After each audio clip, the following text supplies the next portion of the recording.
Okay, we have Dan here. Hello. We're going to do a quick interview.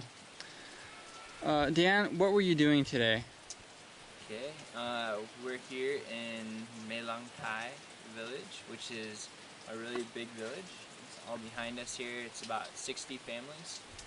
Used to be bigger, but some of the families have split up a little bit. And we worked with ITDP today to go around from hut to hut,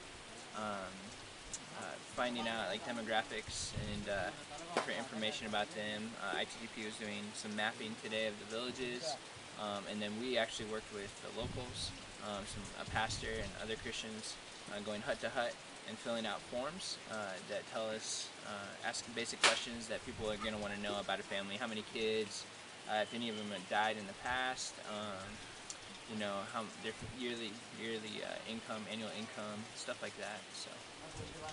Great. Now, what were some of your findings? It was kind of surprising, I guess. At first we weren't sure, like the average income per family. Some of the huts were nicer in some of the villages, so we thought it might be a little bit more. But actually it's a really poor village. The highest income I think I saw today was maybe 5,000 baht a year, which is $150 or less. Actually, it's 3,000 baht, so it's about $100 is the highest income I saw per year per family. The lowest I saw was zero, so no money every year. So it would be all subsistence living, and they live off the mountain rice or the paddy rice that they grow. So most of them, though, were probably right around 1,000 baht to 0 baht. So maybe $30 a year or less per family. And then also saw families that had up to 5 kids that have died, and not just miscarriages, but it sounded like they had like 4 daughters or 4 sons that would die, or 5 kids. So yeah, it's a really poor village.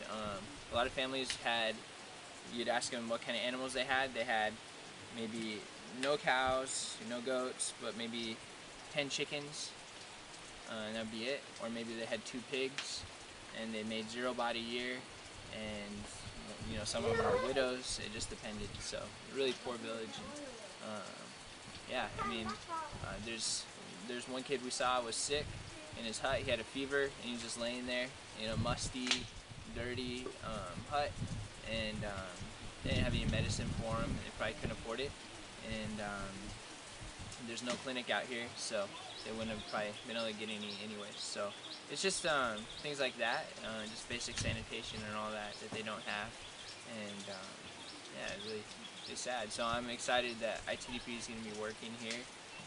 It's just an important project, you can tell, for them. So. Okay, one last question. How has today affected you? Like, what kind of things are you thinking from this? One thing that struck me kind of hard was we're taking pictures of the different people, and I realized today that the camera I was taking pictures of the villagers with cost more than any family I've met today, than their yearly income. So it's like $150, $170 camera. Not one family today was even close to that. So that was one thing that struck me, just to think about income and what I do with my personal income, and just being thankful even for what the Lord has given and provided for us. And also, when we're filling out the forms, you have to circle religion on it, and not one family here is Christian.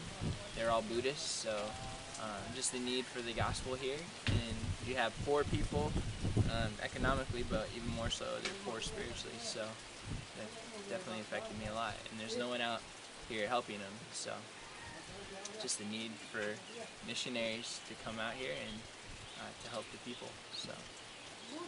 All right, thank you, Dan. This is live from Maelongtai, and we're gonna sign out now.